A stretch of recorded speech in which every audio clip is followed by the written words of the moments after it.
so, again, here we are going to discuss Nagamantala. Nagamantala means the sacred union of serpents. Here you will see a woman and a Naga disguised as a human being. Actually, this is the story that is presented in Nagamandala. Again, you will see the mixing up of the human and the non-human. And again, chorus is made use of, music is made use of, and many conventions are made use of. A very interesting drama it is. Again, people say, critics say that it is a drama which celebrates or which talks about women's freedom.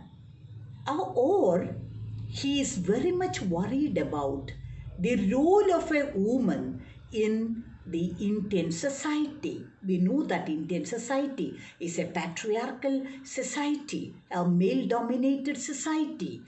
And through this drama, Karnad shows that a woman has to depend on a male on different phases.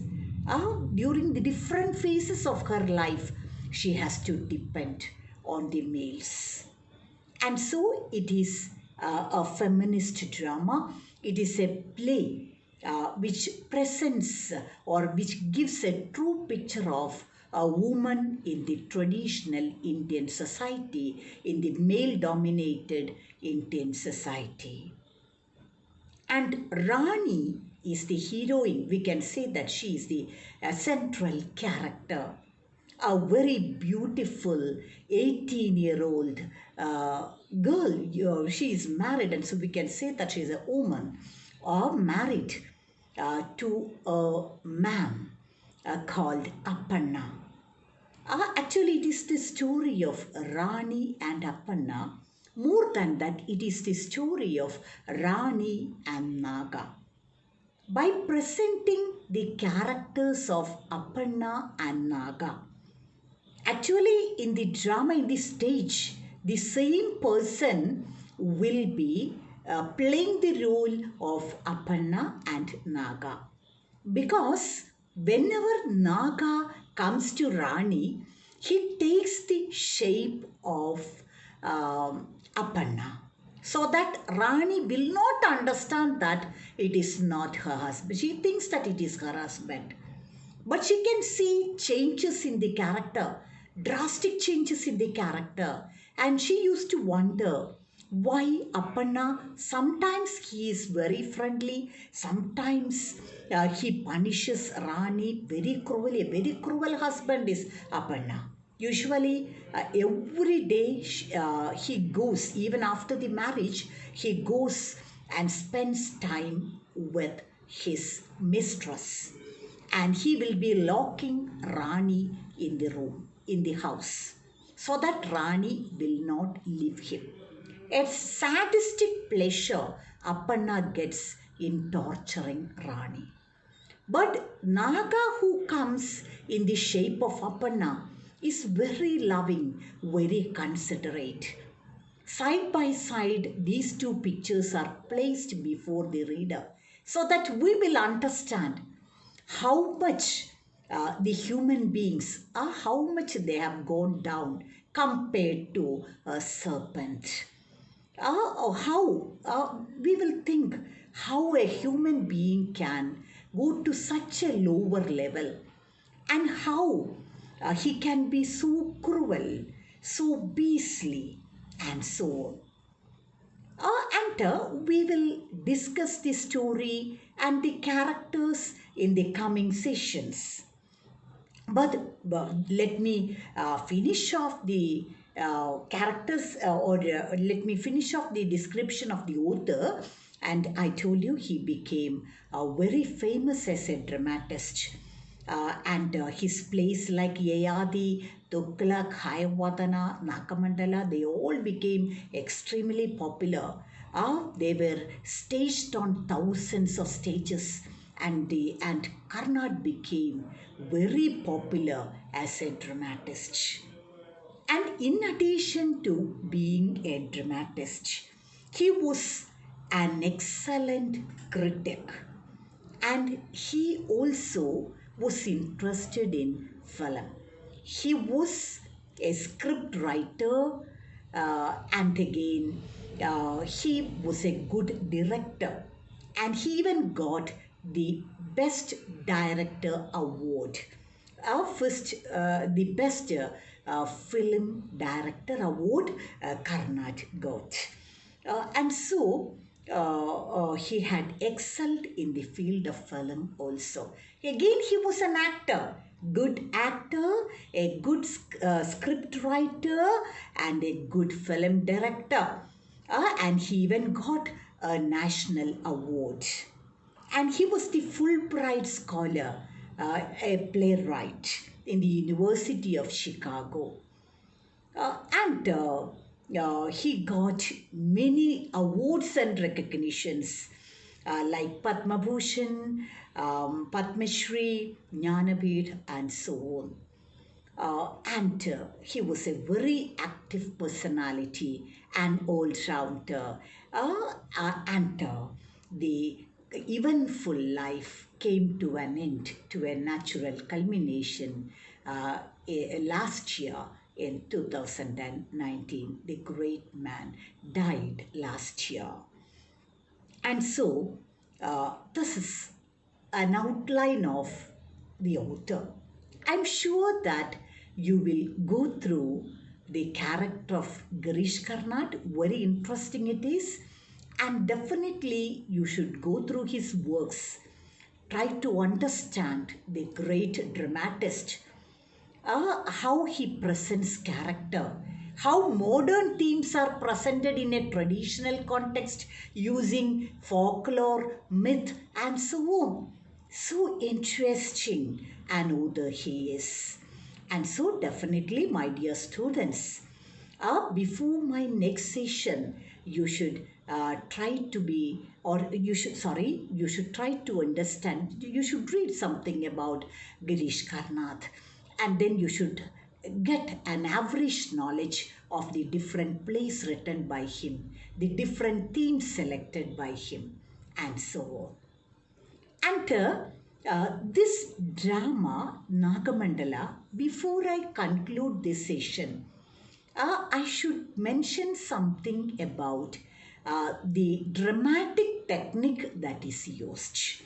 Actually, a type of, or he uses the epic theatre technique to a certain extent.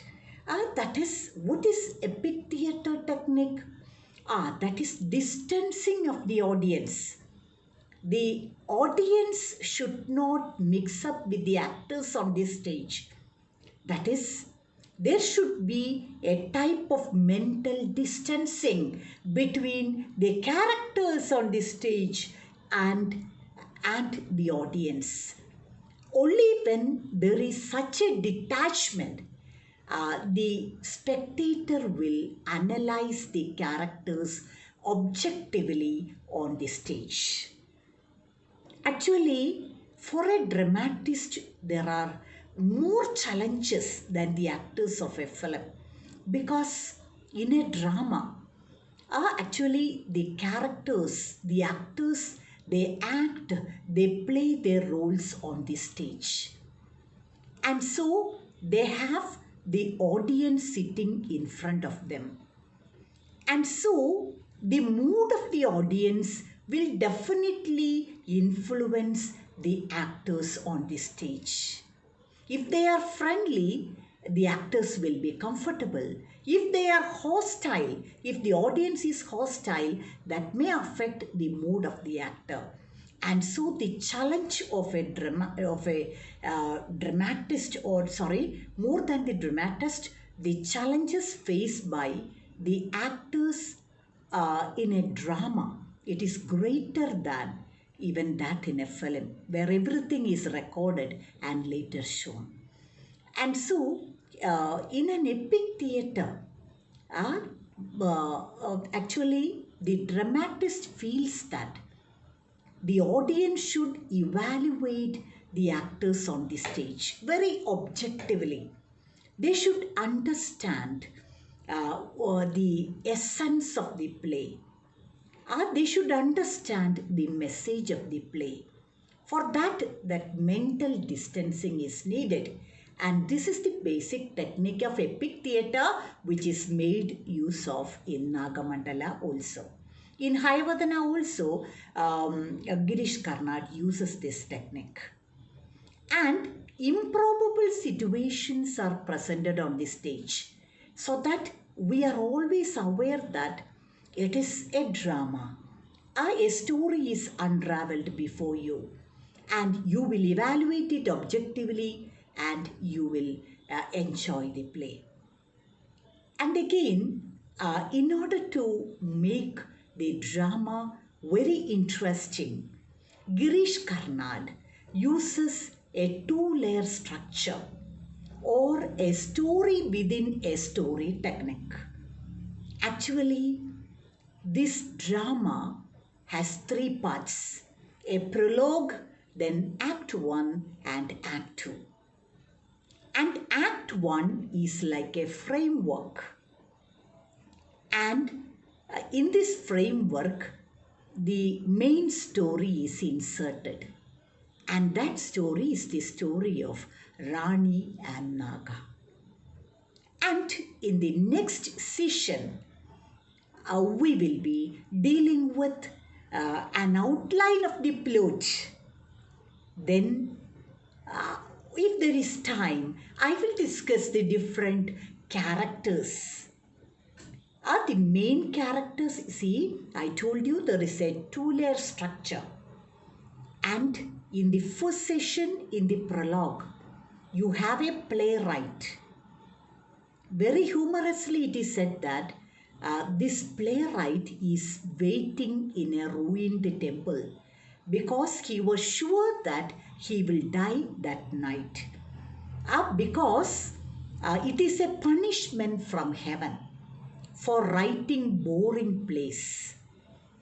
And so, while the man is waiting there, some flames come, speaking flames comes. These are all improbable situations. It arouses the curiosity of the spectator. And then comes a story. Story in the shape of a beautiful woman. And it is said that she was wearing a sari. And that sari is a song. And from where this story and song comes? It is from the mind of a woman. That woman knows this beautiful story and this song, but she is not ready to reveal it to anybody. One day she was sleeping and she snored. And then the story jumps out of her mouth and it escapes and comes to the ruined temple where the playwright is waiting. And there, from this story, you are getting the second session, the second layer, the main story of Rani and Naga. I think it is time for us to wind up. But remember, I told you to read Girish Karnad about his life history, the different works, the techniques adapted by the dramatist, and so on. And I hope that you got at least a vague idea of the author, the dramatist, and his area of interest. But this is only an introductory class. In the next session, we will talk a lot. We will discuss about this story in detail. Thank you.